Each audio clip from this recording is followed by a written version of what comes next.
here we are in Shechem, right? Shechem. It's also, we called it Shechem when we did our Texas. That's when because that's how it reads.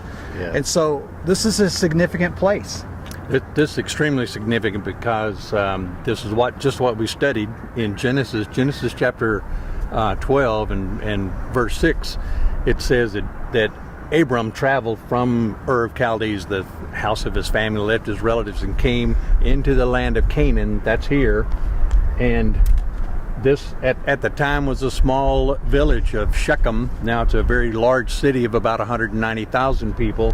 But the very tiny mount that you can see right in between Mike and I in this area is the place where they say God took Abraham up to the tip of this mountain and told him, look to the south, look to the north, look to the east, and all the west. All this land that you see, which goes from the Mediterranean up to Galilee, back around to the mountains of Jordan, and down to Jerusalem behind us.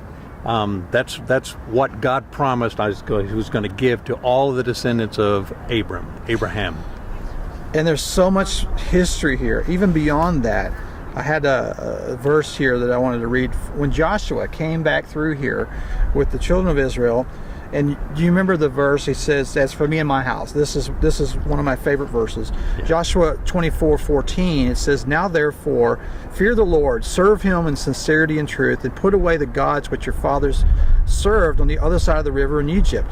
Yeah. Serve the Lord, and if it seems evil to you to serve the Lord, choose for yourselves this day whom you will serve, whether the gods of which your fathers served that were on the other side of the river, or the gods of the Amorites in those whose lands you dwell. But as for me and my house, we will serve the Lord." And he said it right here in this very place. Yeah. It also there's actually a place where you remember when Joshua built an altar, and Joshua 24 says, so Joshua made a covenant with the people that day and made for them a statute and ordinance in Shechem right here. And then Joshua wrote these words on the book of the law of God, and he took a large stone and set it up there under an oak that was by the sanctuary of the Lord. And Joshua said to all the people, "Behold, this stone will be a witness to us, for it has heard all the words of the Lord, which he spoke to us. It shall therefore be a witness to you, lest you deny your God." So Joshua let the people depart, each to his own inheritance. So that stone, we can't go down there because this is a Muslim, Palestinian. This is the West Bank, and we can't go out in there. Right to my right here is the IDF, and they're doing tours and they're overlooking this area, and but it's not safe for us to go down in this community, unfortunately. But this stone is actually still there. And another thing that is here is Jacob's well. I mean, we see pictures that we also will see the bones of Joshua.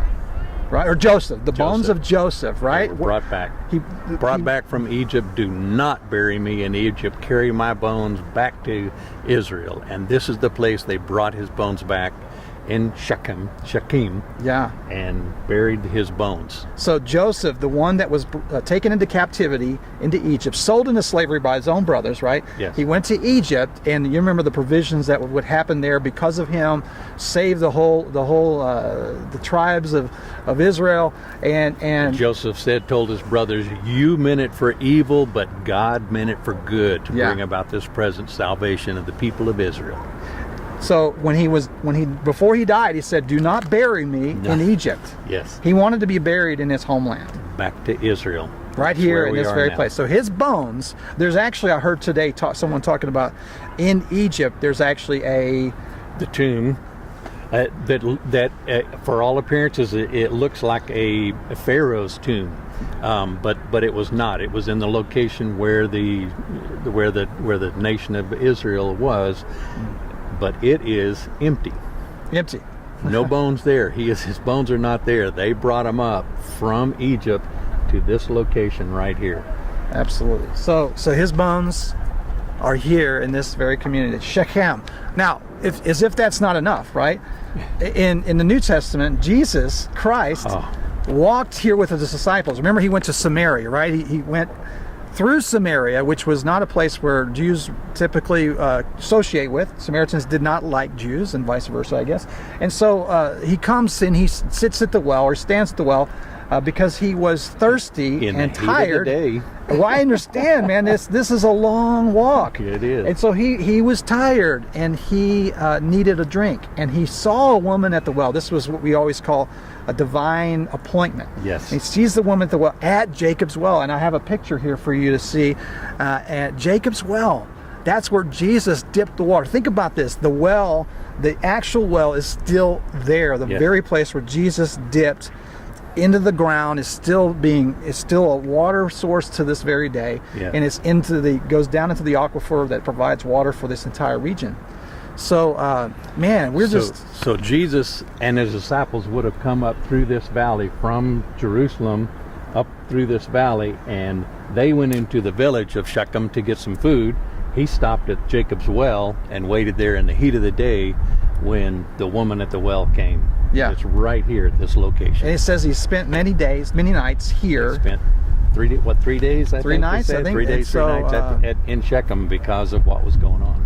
I'm excited. We weren't planning to come through here, but we were on the Mount of Blessing. We're harvesting grapes here in fulfillment of prophecy. Yes. And we just happened to stumble across this, and whoa, this was yesterday.